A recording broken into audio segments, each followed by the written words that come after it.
Hi guys, இன்றைக்கி வெனஸ்டோட day routine என்னென்னு பார்க்கலாம். காலையில் எழுந்திரிச்சு எப்போதும் போல் டீ குடிச்சாச்சு. அதுக்கப்புறம் இன்றைக்கி காலையில் ரொம்ப வெயில் அடிக்க ஆரம்பிச்சிட்டு அதுக்கப்புறம் தயிர் சாதமும் மாங்காய் ஊறுகாய் வீட்டில் போட்டது. ஆரி ஒர்க் பண்ண நான் இப்போ தான் ஃபஸ்ட்டு ட்ரை பண்ணிகிட்ருக்கேன். அடுத்து நானும் எங்கள் அக்காவும் சரி அருவிக்கு போகலாம் அப்படி சொல்லிட்டு 2 பேரும் கிளம்பியாச்சு. அருவியில் ரொம்ப சரியான கூட்டமாக இருந்துச்சு. மங்கி கூட நிறைய கால்கிட்டலாம் போக ஆரம்பிச்சிட்டு அதையும் அப்படியே வீடியோ எடுத்துகிட்டு இருந்தேன். அதுக்கப்புறம் நிறைய செம்மையாக இருந்துச்சு. அதுக்கப்புறம் குடிச்சிட்டு அப்படியே வெளியே வந்துட்டோம். அதுக்கப்புறம் அப்பாவோட ஃப்ரெண்ட் வந்தாங்க. எனக்கு அவங்க என்னை கூப்பிட்டு வீட்டில் விட்டாங்க.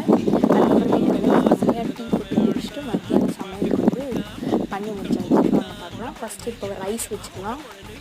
அதுக்கப்புறம் முருங்கைக்கீரை, இது கத்திரிக்காய் வெண்டைக்காயெலாம் போட்டு ஒரு செம்மையாக இருக்கும் டேஸ்ட்டாக. அது அதையும் வச்சு நல்லா சாப்பிட்டாச்சு. அதுக்கப்புறம் தயிர் ஊற்றி சாப்பிட்டு ரொம்ப டேஸ்ட்டாக இருந்துச்சு. அதையும் வச்சு சாப்பிட்டாச்சு. சாப்பிட்டோன்னே சம்சா, வடை, அதுக்கப்புறம் டீ லாஸ்ட்டாக. சம்சா செம்ம டேஸ்ட்டாக மசாலாவோடு சூப்பராக இருந்துச்சு.